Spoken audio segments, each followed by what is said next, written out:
Okay. Okay, so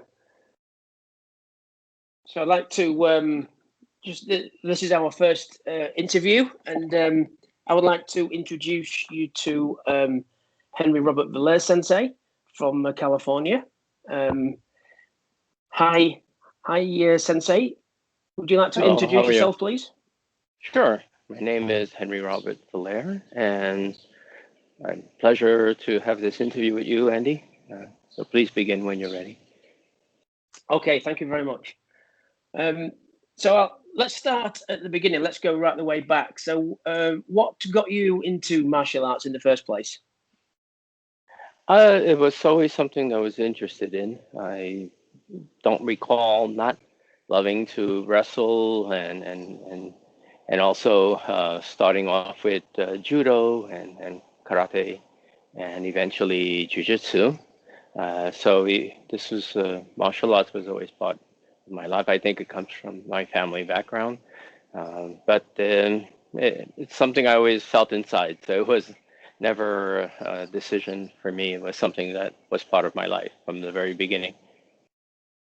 Okay, thank you very much. Yes, very interesting. What is your opinion of martial arts as it is today? I try to avoid looking at what others do because I'm not there. I'm not everywhere. I just know what we do, and that's what I'm comfortable with. I believe that my opinion of martial arts is whatever people like or want to do, and that's up to them, and that's where they believe martial arts is. For me, though, martial arts is something you can take to the battlefield, and the battlefield could be anywhere you're attacked, by the way. I'm not talking about ancient days. Be it in your living room, at work, in the street, in your car, wherever you are. That's your battlefield, and that's what you should be ready for. And that's what I believe martial arts should be getting you prepared for, against knives, against any sort of tool that people want to use against you. And no matter how many people, we don't choose our adversaries, they choose us. And when they do, I don't think you have much of an opportunity to talk yourself out of it. So to me, that's what martial arts should be prepared for. If you're an individual not interested in that and prefer to do sports and prefer to do it for enjoyment or exercise, or that's up to them. Okay, thank you for your explanation. Yeah, that's interesting, because I do think that there are many instances where people see martial arts as a sport, especially in modern day. So the fact that you put that slant on there as preparing for battle, wherever that could be, is a very interesting point. Why train in Kaze Arashi Ryu? Because I believe that when violence reaches out to you in any unexpected manner, you should be prepared for that.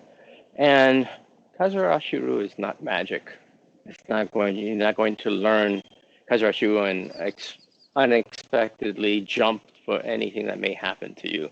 You have to train. You have to be ready to practice what the tradition has ready for you. What I believe what Kazarashiru does, it brings in the aspects of weapons as well, swords, sas, and all size. And what it does is bring your body together. The staff ties your body together, makes you tie your back hand to the front hand to the hips. It forces that togetherness that allows you from just swinging wildly left and right, this uncoordinated. So it brings about coordination.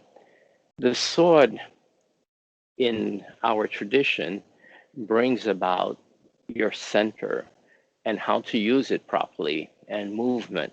You don't disconnect again. Everything's connected, and you learn how to bring your center into your power. A sword again is not magic. It's not going to cut people just because you're holding a sword. Of course, it will cause damage to untrained hands, but you're not trying to fight untrained people. You're trying to do battle with trained individuals, and we try to hold on to that. It's not you to combat and being prepared for that. So, and then lastly, the empty hand part is just continuing with the weapon that brings your center and allows you to use your whole body in defense. And I say defense, we go into offense as well when it's called for. But whether it's offense or defense, I hopefully is not something that any of our practitioners would be the first to begin. Even what I mean by being not going to be the one starting a situation. A situation has started, maybe you need to attack because you're outnumbered and whatever it calls for, you will do. But what happens is the tradition prepares you for that. And that's all I know that about I'm in reference to our tradition and not other traditions. If they do that, that is fine. If they don't, then that's up to the individuals to make their decision. Thank you, Sensei. Thank you for that. What are the benefits of training in Kaze Arashi Ryu? I touched upon that on the previous answer, and the benefits is that it's a full tradition. Basically, it brings all the weapons together and empty hand together. It's not an empty hand martial art, it's not a weapon martial art, it's all of the above. And what it does, it brings about all of those three combined, making your body and your mind work better for you in case of strong violent reaction against you by others. And in doing so, and always practicing and getting yourself ready for that situation, it does bring about, in a strange way, a peace within yourself. Because as humans, one of the things that worries us a lot, besides losing your home and income and everything that found and loved ones, is losing your life and getting hurt. So, and also protecting your family or loved ones, and not just family. Training and getting able to defend yourself, it brings about a certain part of calmness. Now, that doesn't handle the calmness of how much you make at work and if you're going to be laid off and that. But in a way, since that develops in you, it helps you handle harsher situations as outside of martial arts as well. Thank you, Sensei. Who was your main inspiration when you was learning martial arts? I would say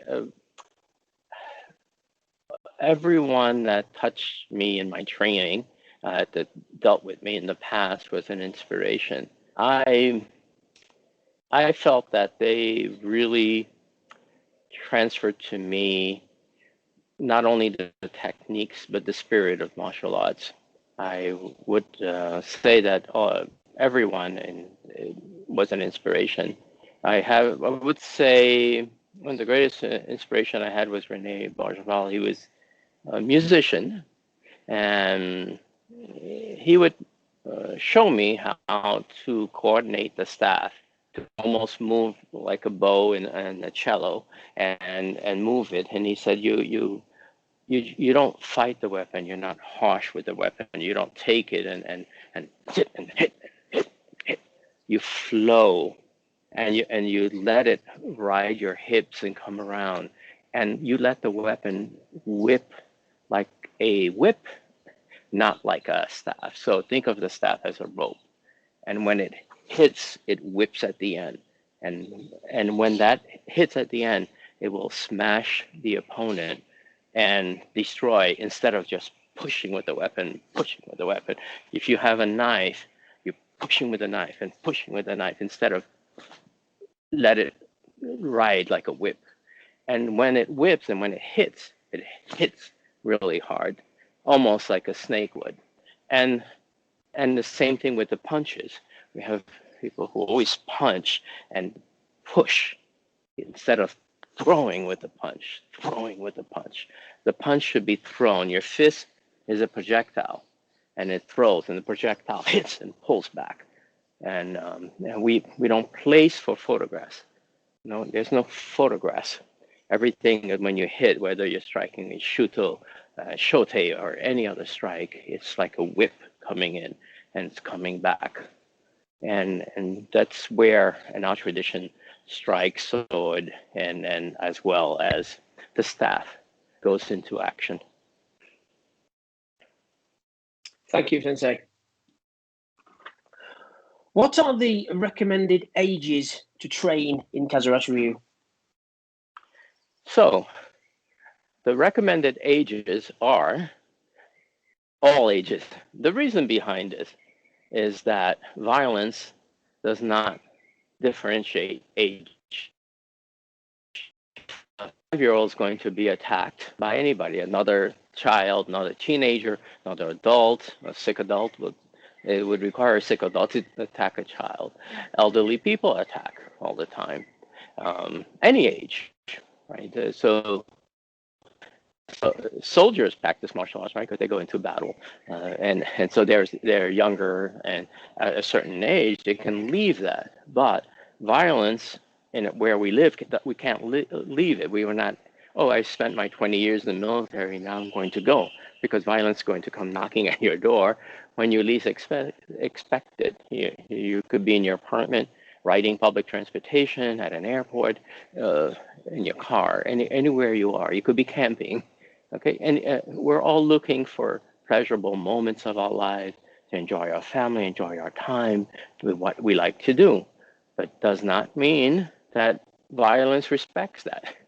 Violence, some people say, I won't be attacked, I'm on vacation. Nobody cares you're on vacation. Nobody cares you're traveling. Nobody cares you're at the office. So they come and will do whatever they want to, because that's what violence does.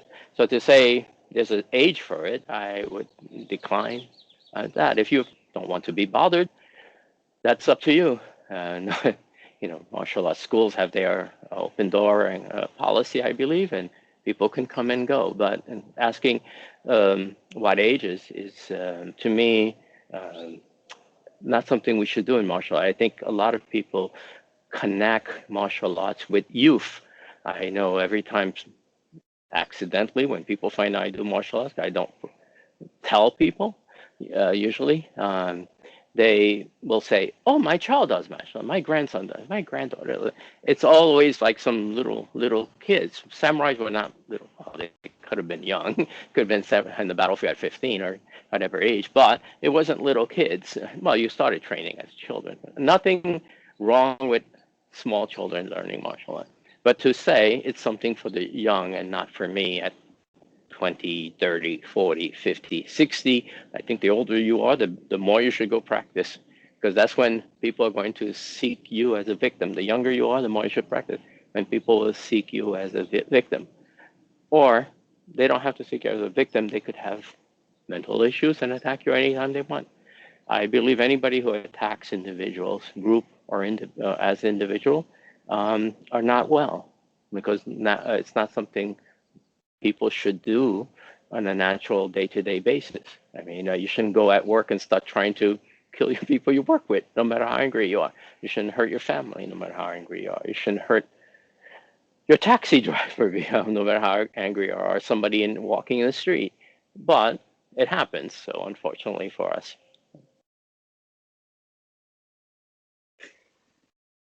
That's a great explanation. Thank you very much, Sensei. That's really all the questions that I have for this first interview with you. Can I just add, it's been a an honor to have and a privilege to be able to do this with my inspiration in Kazarashiru. I'm obviously one of your students, and it's you're a huge inspiration to me and many other people in the UK. So I'm very honored to be able to do this with you. So thank you very much. Thank you, Andy. Thank you, and thank you for being part of our tradition. And you've been an inspiration as well. I've watched your students doing grading, and to me, that's been the most fantastic inspiration I've ever seen. So thank you. Thank you very much, Sensei.